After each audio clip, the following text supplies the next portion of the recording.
Sa pate po ng Misaya, ang aking pananaling kapatid, Mayor Maning Gambara, na ating pong Vice Mayor Tuto Chumampo, kasama na ating mga konsihales na nandito ngayon, the Honorable Rufino, the Honorable Superioridad, the Honorable Carduque, the Honorable Huco, the Honorable Jesus Acusta, the Honorable Montenegro, the Honorable Tata Marquil, the Honorable Quijada, at ang ating pong SK Municipal Federation President, the Honorable Sheila Tayo, ang ating pong ABC President, the Honorable Presidito Padillera, ang ating pong kasamahan din, yung ating SK Secretary at ang ating Municipal Local Government Operation Officer.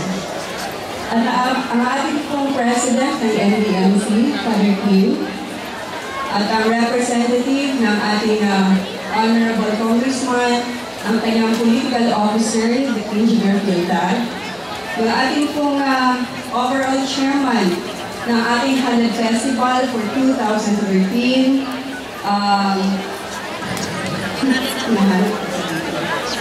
the Honorable Mayor, at ang ating pong, of course, yung Halad Foundation, na noon pa ay tinatag at hanggang ngayon ay patuloy na nagtatrabaho. No? Andito yung ating mga past president, at andito po yung ating present president, I think si Mrs. Tolentino. At sa lahat po ng mga contingents, sa lahat po ng mga supporters, sa lahat ng Misaya Peños na nandito ngayon, hindi lang po yung mga Misaya Peños, but ang buong Cotabato. Mabuhay po ang Cotabato at mabuhay ang Misaya. Today, I will be representing the governor. She will not be around. She is now in Cebu. Dahil meron po tayong contingent ngayon doon sa Sinulog Festival. Nagpadala po tayo ng 200 na mga bata mula po sa Malamuti, Kabakan, Cotabato. And I hope next time, the contingent will come from Misaya. No? So, mga bata ito, mga high school. So, they are now there in Cebu. Kasama yung aking mga kasamahan din, mga board members. Today, ang ating pong activity ay ang Halad Festival.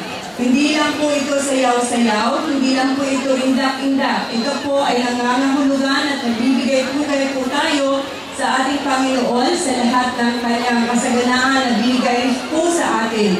Hindi lang po sa harvest ng ating agricultural products, but also sa mga victories natin, mga personal victories natin sa ating pamumuhay bilang tao. Mahirap po ang mamuhay na walang Panginoon. Kaya po sa araw na ito, tayo po isasayaw, magbigay ng praise and worship sa Kanya upang ibigay ang glory na karapat-dapat sa Kanya. Kung sana sa inyong pagsayaw ngayon, isa puso natin ang tunay na meaning or significant meaning ng ating pasasalamat sa Kanya. At naway sa darating pa ng mga panahon ay mas maunlad at mas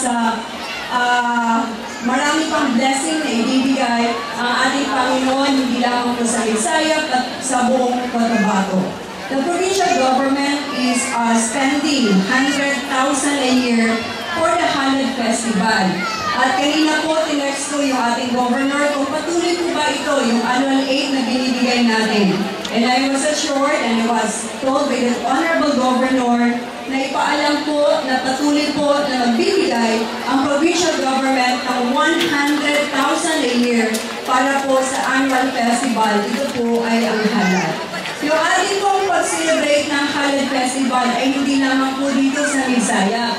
I believe marami pong mga kababayan natin na nasa ibang nation no? Umuwi pagkahalad. This is an annual event. At yung ibang hindi nakaka-uwi ay nagsiselebrate din po sa iba't ibang nation. Gaya po sa Las Vegas ngayon, marami pong mga taga-Misaya na ngayon nag-iipon-ipon, yung mga taga-United States, para i-celebrate din po yung Halad. Ganun po kalakas yung Halad Festival. Dahil ito na rin po ay ang pagbalik tanaw natin, hindi lamang po bilang mga Misaya Peños, but bilang mga Kristiyano. Sa inyo pong lahat, Happy Halad Festival!